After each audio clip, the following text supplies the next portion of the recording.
Hello, true art believers, and welcome to tonight's live art stream. This is Pierson here. I hope you're doing fantastic tonight. I am the number one live art streamer in the world, and you are watching, oh my gosh, 500 days of drawing, that's for sure. And it is day 419, and we're just gonna, these next few days, I'm gonna be continuing my work on this portrait here. Basically right now I'm just using a grid portrait technique to kind of get the dress done, and then I'm going to continue going back to working on the portrait, the main portrait, regularly. I'm not going to do a grid portrait after that. I just wanted to do a grid portrait or grid technique for the dress particularly, and it's just taking me a long time to do it because I'm only able to do about an hour or so a week. And grid portraits, I mean, like a grid technique or grid portrait technique is notorious for being slow. It's like one of the slowest like drawing methods you can use. Anyways, without further ado, let's get cracking on this.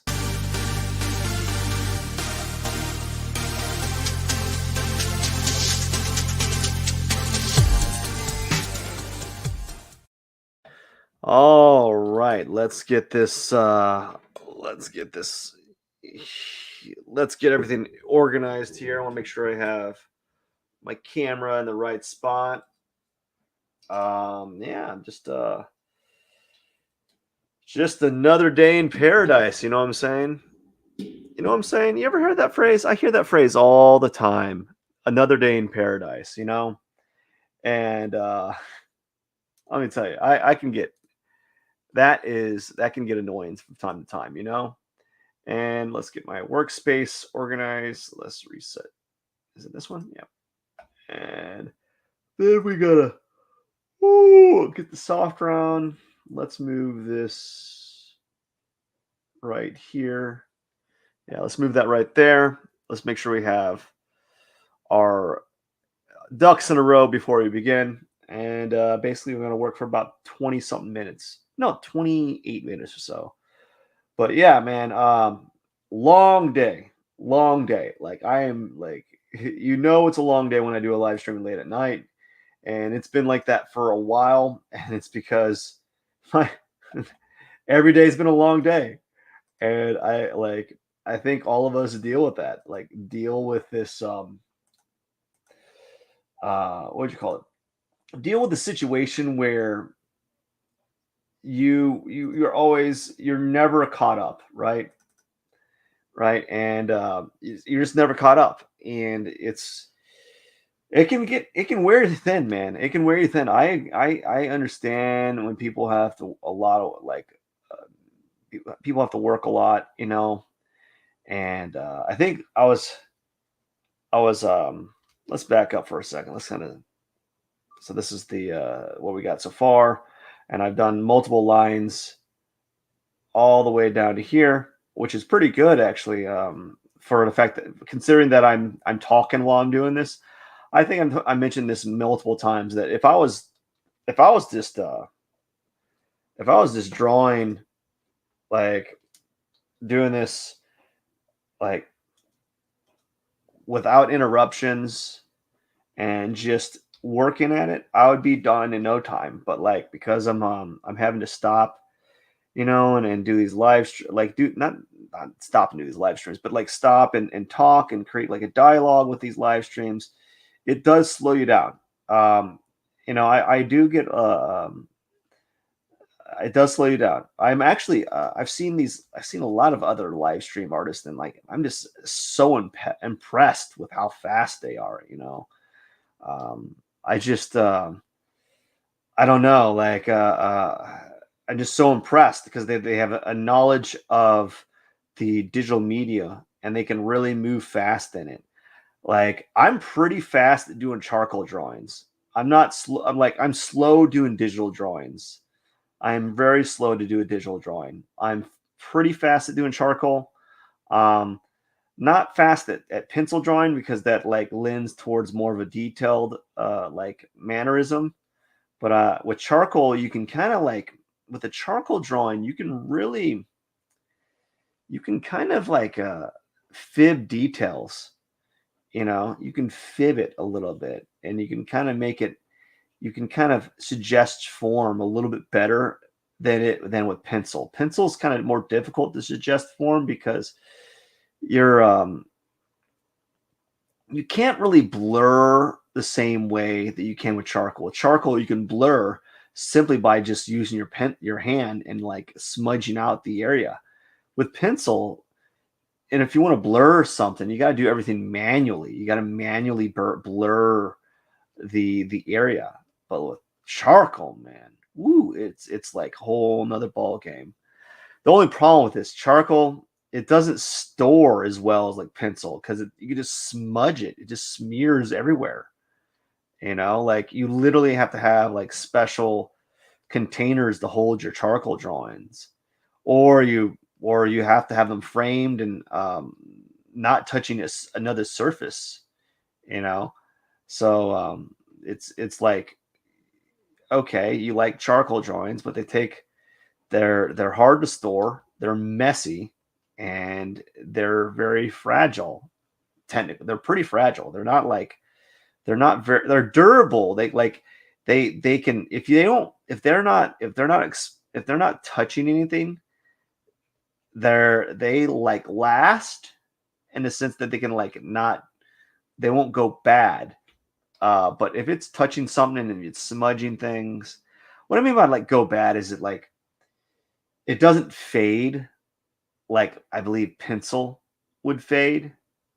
Um, it doesn't fade as bad, and I think also it doesn't fade as bad because a lot of the time it's on acid-free paper. But like paper is a big thing with drawing. Like we don't. It's something that people don't really talk about, but like paper is a big deal with drawing. Like it can go bad, man. People like it can go bad. Like newsprint paper starts to yellow. You need to also have acid-free paper because that will yellow. If your paper is not acid-free, it will go yellow after a while, and may not won't go yellow in a year. It won't go yellow. It won't go yellow in 2 years. It might go yellow in 3 years, and then if it's out in the sun, it will yellow like crazy. Um, so I'm just really slow with these grid drawings because, well, first I'm talking, and also this is really slow. I'm just a slow artist sometimes, and I find that I'm actually slower when I'm talking, and I'm slower when I'm doing a live stream and it's late at night. It's unavoidable. Like your like backup RAM of like your energy reserves are just like depleted. And if you're just trying to shell out a win. You know what? Speaking of wins, I was having a conversation with someone, and she was talking about how like she just feels like she just wants to have like a win, like a win, something like a metaphorical or symbolical win or something, or maybe a literal win, like literally she wins something, but she's feeling like uh like she's not accomplishing anything. Like, one of my coworkers, and she's just looking for a win. And I could totally get that, man. I feel like I've been trying to look for a win for a long while now. Like, and I'm still searching for it. I'm still searching for that like win. Like, I don't even get one. Like, I'm trying. I'm trying to like get one of those wins, something that really like boosts the confidence a little bit. And now it doesn't even have to be like a a big win. It could just be like someone buying a sticker or something. I don't know, or someone saying a very very nice thing about you. Like I just want to say you really helped me out. Blah blah blah. Whatever. I like hearing you talk. You make some sense. I like your style. Now, but yeah, I can totally get the feeling that her I can totally understand what she's feeling. Like I feel like that with my family too. Like I feel like we're like at this point where like we all need kind of some sort of like win in our personal life. And I think a lot of us need more wins in our personal lives. I really wish more people would have more wins. But the thing is, it sucks, man. Like, it's just hard to get those daily wins. And what sucks even more is like you like if you're around some friends and you have like what if you ever have those friends that are like always no matter what they do, it like turns to gold. Like, yeah, so I started this business like 2 days ago, and I'm already like making 3,000 a day. I'm like, what? Yeah, I don't even know anything about the thing I'm selling or doing. I'm just like making money. Like this it just drives me bananas seeing friends like that. I don't really have a lot of them, but like I think the only thing part I have are like artist friends who like are always in art and like always in gallery shows, are always selling, and they're like boasting about it. It's like it's great, it's great, but it's also like, come on, man, come on. If you have so many connections, why don't you help another fellow artist out? Like, oh no, you don't want to help person out because that would mean that you're impeding on your opportunity to sell money or sell paintings. You know, um, I don't know. But like you have those artist friends who are like, I've been selling artwork constantly. I'm like, man, come on, dude, shut up. Come on, you quit boasting, man. Quit boasting. Because after a while boasting becomes like narcissist, like you're stuck up, you can't you like you don't think about anyone else but yourself. And um and it's not really nice behavior. Uh and you have friends like that, or you have like colleagues that are like that, and they just don't know it. They just don't know any better. They just think that actually talking about their wins is a good thing, and it is a good thing within like limits, within like a limit. You don't want to be like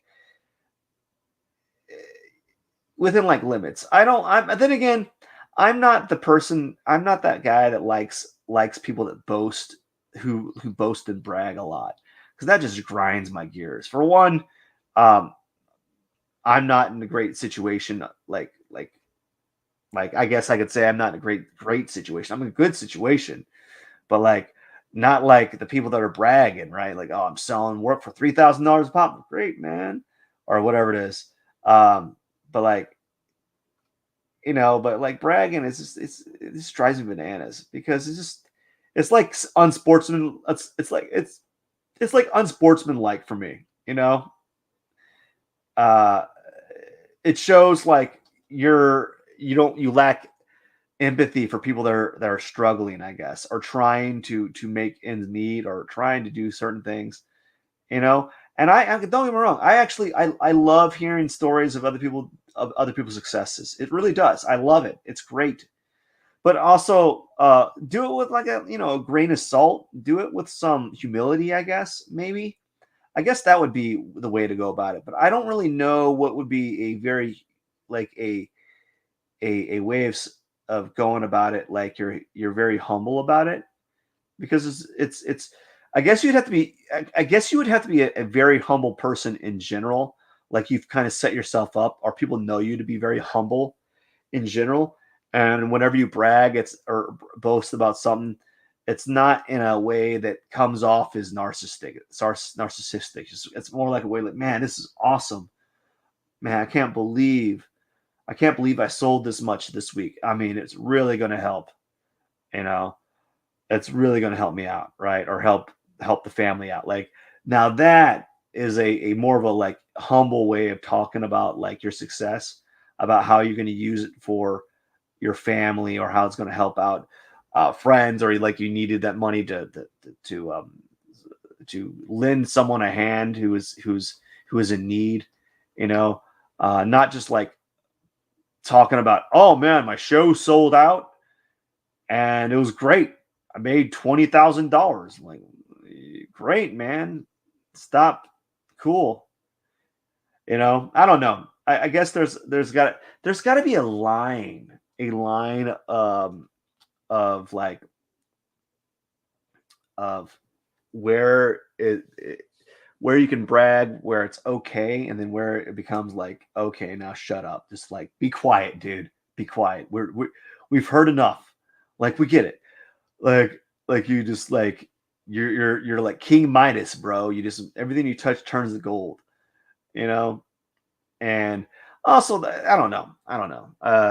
Maybe I'm coming off as bitter. I'm not really a bitter person, I guess. I just have weird I guess maybe I have weird like pet peeves about things, you know.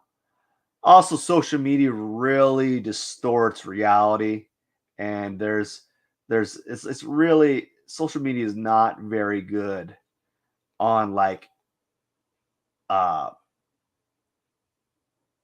lowering the volume of people's wins, you know. Uh and also people put up like fake stuff to make them feel like more important, you know. And if that's the case, you need to as a person, you probably need to look a little bit deeper within your life. If you're not if you're like seeking validation through your social media platform, or you're not really happy, start thinking about that, man. Think about why you're not happy, dude. Think about why you're not happy. Because sometimes I'm not happy about things, and part of it is like today I wasn't happy. I was impatient. I had a lot to do. I didn't get a lot done. Made a lot of mistakes on my shelves. Learned a lot. Very humble. Learned a lot. Unfortunately, I only have one wall, so I can't like. Well, I have two walls, but the other wall I can't do the same thing. So like I only have like I only have one go on how to do the shelves. So like I learned a lot. Now I just said to myself, if I ever whenever I get my a new house or a new place to stay, I'll know exactly how I'm going to do my shelves. I'll have a much better plan than I did today, this week and last week, while working on these shelves. And you got to take like all these things that you do, you know, you want to learn something from your mistakes. And I think I did learn something from my mistakes. I really do. I tell you what, though, drawing digitally, I tend to like start slouching forward. I need to like purposely sit up straight. I can tell I'm never relaxed when I'm drawing. I'm always like the Hunchback of Notre Dame. Like I'm just like crouched up in a ball. You know, I'm just like, come on, man. I'm like, I gotta draw, and I'm like, it's like I'm looking at my notes and I'm just studying my notes. Someone who's studying their notes and they just can't like they can't stretch and relax. Uh, but yeah, man. Um, it's been a day, late night, always. Um, hard working, very tired, very tired. My voice is cracking. It's like dry sounding. That's how tired I am. Like it's partially because I'm probably really thirsty. I probably need more water. I've been working all day. I don't think I had enough water, even though I wasn't guzzling water, but I definitely was drinking a lot more than normal. Um, and it felt so good. You ever like? I think a lot of Americans, man, they're probably all of like the majority of Americans are probably borderline dehydrated, you know, all the time. I think they're always dehydrated. Like they wouldn't know because they are probably drinking like garbage fluids all day, like soda and Gatorade and such. So they wouldn't know, but like they're like borderline dehydrated because I know that all I drink mostly is coffee and water. Like I drink coffee and water, sometimes orange juice, um, basically orange flavored sugar water. And yeah, I drank water today and it was glorious, man. It was glorious. Like I never thought my I would when I got older I'd talk about how wonderful it is to drink water and just like be refreshed. Like I think when you're younger, you want like flavor because it tastes good and it tastes good. It also hits like the dopamine sensors in your brain, you know, and you want that like that. that like feel good sensation. But there's something about like drinking water and having that refreshing feel, like you felt like your body is sending you signals saying, do more of this, do more of this. I like this. I want more. And you're like, I'll give you more water, bro. You know? um, but yeah, it was very, very nice to have some water in the system. And I just think I'm like I'm probably very, very dehydrated. I wouldn't be I wouldn't put it past me. Wouldn't put it past. Oh, excuse me. Yawning. You know I'm tired when you're yawning. Because your body's trying to. I believe yawning is like someone told me like this might be I don't know like a fake a lie, but like it's your body is like yawning supposed to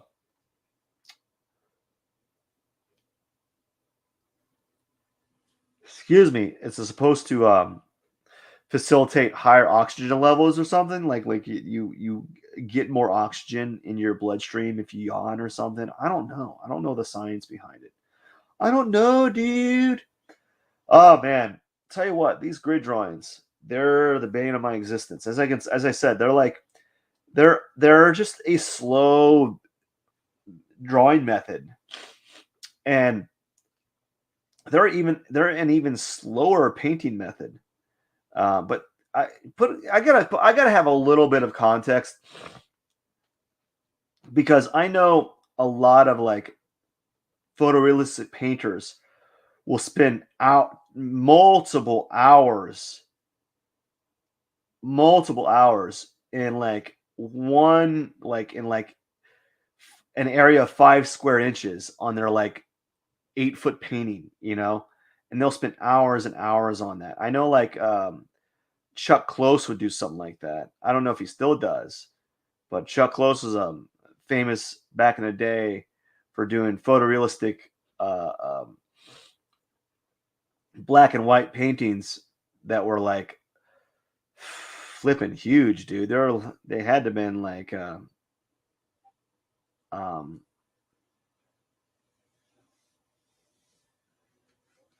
they had to be like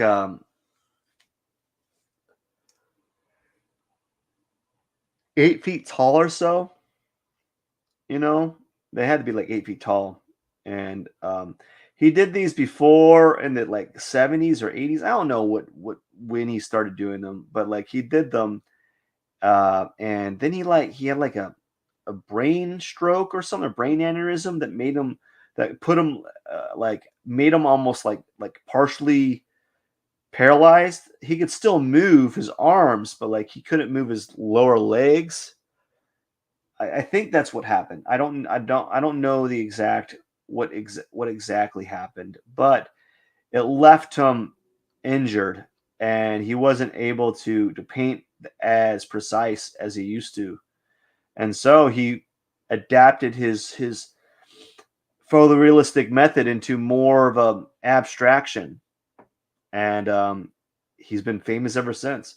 He was famous at the beginning, man. He did like a lot of those paintings, I believe, in his during his graduate thesis or something. I don't know. I think it was during he was doing them during his graduate thesis.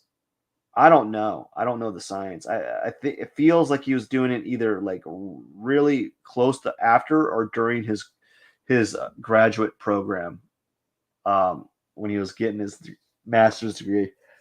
At least that's what I think. I don't know. I don't know the history. The photos look like he was in a graduate's like college studio, but then again, maybe he had his own studio by then. He was, yeah. Who knows, man? Who knows? But very good work. Um, he only makes about 6 pieces a year, 6 giant paintings a year.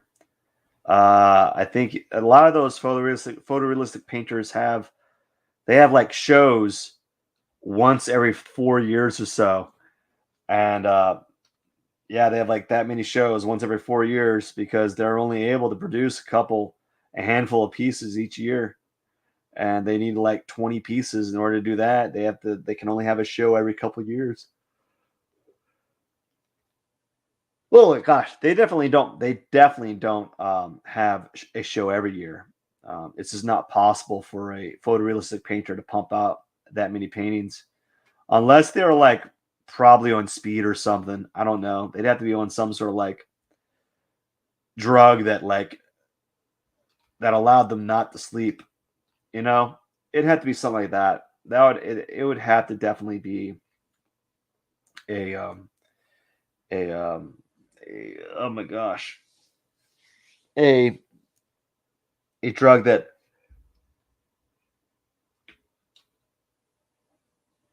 oh my lord, oh my goodness, sorry, that circumvented, that allowed them to stay up so for long periods of time. I don't know, man. I'm like blowing steam. I'm just like blowing like steam right now. I don't really know. I don't know half of these things.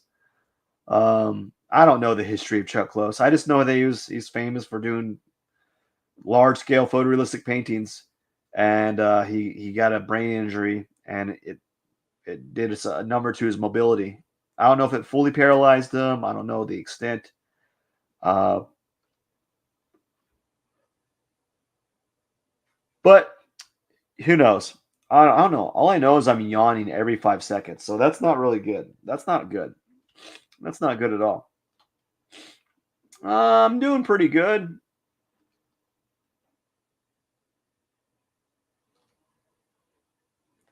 I think these are okay. Um, I'm just kind of moving. Oops. I'm just kind of moving along here, and kind of getting a close approximation of the value tones that I'm seeing. They don't have. I don't. I'm not really the more I've been. The longer I do this grid drawing, the less I really care about it being a perfect match. I'm looking for something that's like just kind of close. I'm looking for like the value tones that are just kind of like relatively in the same area, and that's what I'm looking for. Is that like, yeah, I'm looking for that. I'm like looking for something that's kind of in this ballpark region of being close to the value that I'm looking at, you know. And that's all I'm looking for. I'm just trying to achieve that. And if I achieve that, that's great. I think that would be a success in my in my like world, I guess, is getting these tones close. Do I have the right brush? Yeah.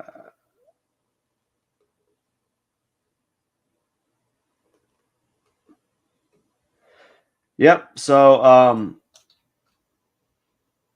oh my gosh, what'd I do? Oh, I pressed the wrong button. All right. Well, I think we're almost done. I got one more minute, and then I'm just gonna kind of fiddle around with this area, and then maybe kind of fiddle this around a little bit. I don't know. It's getting pretty late for me. Almost midnight. Very late for me, and it's late because I try to get up at like 5 a.m. and I usually hit the snooze button so many times. I'm like the snooze button master, and I don't think people like that.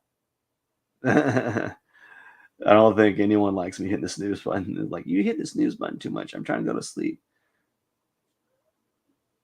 All right. Let's see here. And a few minutes, a few seconds, and we're just going to call it a day. I think I'm pretty much done with this area. I might go back to it a little bit, but that's about it for the day. I just wanted to so I've gotten faster. Like before, I remember it took me like 30 minutes to only do 3 squares. Now I'm doing like at least 3 squares, and I'm doing about six to seven. One, two, three, 4, 5, 6. Yeah, kind of doing 6 to 7, and it's working. I wish it was going faster, but what are you gonna do? What are you gonna do? Anyways, let me save this real quick, and then I will let you go about your merry way. I just want to say thank you so much for watching, and I hope you enjoyed the live stream. And tomorrow, it's going to be more the same. More the same. Maybe I'll have something different to talk about. I always have something I kind of rant about. I don't really know. But at the very least, it's humbling, it's entertaining, and maybe even a little bit therapeutic, to be honest with you. Anyways, I got to get going. I wish you all the best. Have a wonderful night. Take care. Cheers.